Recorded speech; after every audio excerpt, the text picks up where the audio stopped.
Science ಮತ್ತು commerce PUC college Hulasuru ಹುಡುಗರಿಗೆ ಮತ್ತು ಹುಡುಗಿಯರಿಗೆ ಹಾಸ್ಟೆಲ್ ಸೌಲಭ್ಯ ಸಿಗುತ್ತಿದೆ. ನಮಸ್ಕಾರ. ನಾನು ನಾರಾಯಣಪುರ ಗ್ರಾಮ ಪಂಚಾಯಿತಿಯ ವಾರ್ಡ್ ನಂಬರ್ 2ರಲ್ಲಿ ಪ್ರಸ್ತುತವಾಗಿ ಗ್ರಾಮ ಪಂಚಾಯತ್ ಸದಸ್ಯನಾಗಿದ್ದೇನೆ. ಲಾಸ್ಟ್ ಏನು 2020-21 ಚುನಾವಣೆ ಇದೆ. ಆ ಚುನಾವಣೆಯಲ್ಲಿ ನಾನು ಗ್ರಾಮ ಪಂಚಾಯತ್ನ ವಾರ್ಡ್ ಸಂಖ್ಯೆ 2ರಲ್ಲಿ ನಾನು ಗೆದ್ದು ಗ್ರಾಮ ಪಂಚಾಯತ್ನ ಸದಸ್ಯನಾಗಿದ್ದೆ. ಅದೇ ಪ್ರಕಾರ ನನ್ನ ವಿರುದ್ಧ 2022ರಲ್ಲಿ ಅಂದ್ರೆ 25/1/2022ರಲ್ಲಿ ಯಾರೊಬ್ಬರು ನನ್ನ ವಿರುದ್ಧ ದೂರು ಕೊಟ್ಟಿದ್ದರು.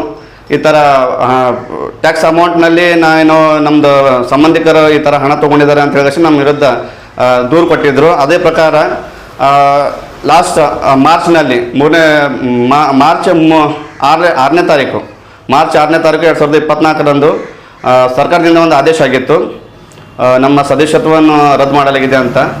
ಅದೇ ಪ್ರಕಾರ ನಾನು ಕಾನೂನು ಹೋರಾಟನ ಇದು ಮಾಡಿ ನಮ್ಮ ಹೈಕೋರ್ಟ್ನಲ್ಲಿ ನಮ್ಮ ವಕೀಲರ ಮುಖಾಂತರ ಹೈಕೋರ್ಟ್ನಲ್ಲಿ ಒಂದು ಪೆಟಿಷನ್ ಹಾಕಿ ಅದ್ರ ಪ್ರಕಾರ ನನಗೇನದ ಅಂತಂದ್ರೆ ಇದೇ ತಿಂಗಳು 9ನೇ ತಾರೀಕು 9/5/2024ರಂದು ನನಗೆ ಸ್ಟೇ ಸಿಕ್ಕ್ಯದ.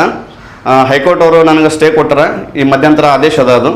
ಸೊ ಆದ ಕಾರಣ ನಾನು ಇನ್ನೂ ಪ್ರಸ್ತುತವಾಗಿ ನಾನು ಇನ್ನು ಗ್ರಾಮ ಪಂಚಾಯತ್ ಸದಸ್ಯನಾಗಿ ಮುಂದುವರಿತಾ ಇದ್ದೇನೆ.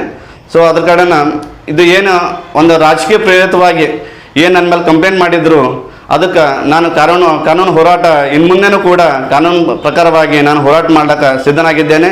ಅದೇ ಪ್ರಕಾರ ಈ ಒಂದು ಕೇಸ್ ನಡೆಯುವವರೆಗೂ ನಾನು ಗ್ರಾಮ ಪಂಚಾಯತ್ ಸದಸ್ಯನಾಗಿದ್ದೇನೆ ಅಂತ ಈ ತಮ್ಮ ಮೀಡಿಯಾ ಮುಖಾಂತರ ನಾನು ನಮ್ಮ ಬಸವಕಲ್ಯಾಣ ತಾಲೂಕಿನ ಎಲ್ಲ ಜನರಿಗೆ ನಾನು ತಿಳಿಸೋಕೆ ಬಯಸ್ತೀನಿ.